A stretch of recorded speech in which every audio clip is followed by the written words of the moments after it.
जंगल के बीचों बीच पहाड़ की ऊंची चोटी पर एक किला खड़ा था। किले के ठीक पास बाहर की ओर फैला हुआ एक विशाल देवदार का पेड़ खड़ा था। उसी पेड़ पर एक उल्लू रहता था। उल्लू अक्सर भोजन की तलाश में घाटी में जाता। वहां फैले चरागाहों की लंबी घास और झाड़ियों में उसे छोटे मोटे जीव और कीट पतंगे मिलते। पास ही एक सुंदर झील थी जिसमें हंसों का निवास था। उल्लू पेड़ पर बैठकर अक्सर उस झील को निहारा करता। हंसों का दूध सा सफ़ेद शरीर, सुराहीदार गर्दन और तेजस्वी आंखें उसे मंत्रमुग्ध कर देतीं।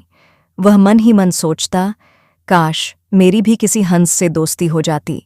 एक दिन पानी पीने के बहाने उल्लू झील के किनारे पहुंचा। तभी झील में तैरता एक शालीन हंस पास आया। उल्लू ने विनम्रता से कहा, हंस जी, अगर आपकी आज्ञा हो तो मैं थोड़ा पानी पी लूं? बहुत प्यास लगी है। हंस मुस्कुराया और बोला, मित्र, पानी तो प्रकृति का वरदान है, इस पर किसी का अधिकार नहीं। उल्लू ने पानी पिया, लेकिन चेहरा उदास था। हंस ने पूछा, क्या हुआ? क्या प्यास नहीं बुझी? उल्लू ने धीरे से कहा, प्यास तो बुझ गई, पर आपकी बातों ने मेरे भीतर ज्ञान की प्यास जगा दी है।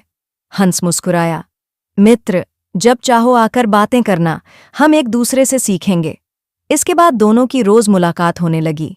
धीरे धीरे हंस ने अपना असली परिचय दिया। वह कोई साधारण हंस नहीं, बल्कि हंसों का राजा हंसराज था। हंसराज ने अपने नए मित्र को अपने शाही निवास पर बुलाया।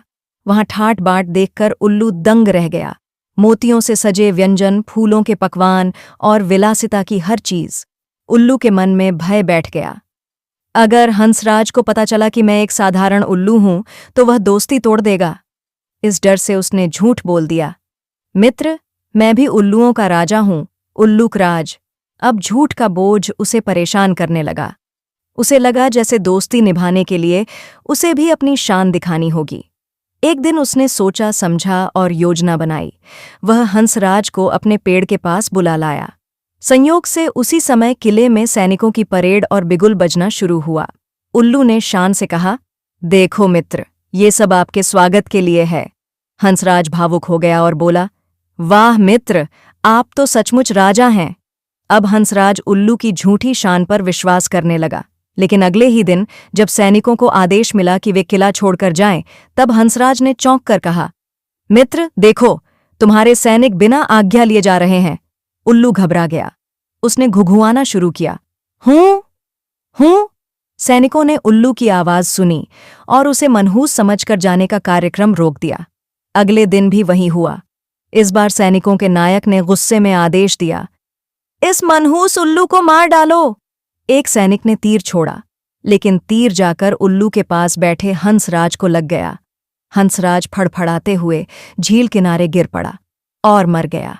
उल्लू बिलख उठा, हाय, मैंने झूठी शान के चक्कर में अपना परम मित्र खो दिया। धिक्कार है मुझे। वह रो ही रहा था कि तभी एक सियार उस पर टूट पड़ा और उसका भी अंत कर दिया। सीख, झूठी शान बहुत महंगी पड़ती है। कभी भी झूठे दिखावे के चक्कर में मत पड़ो, क्योंकि यह अंततः विनाश ही लाती है।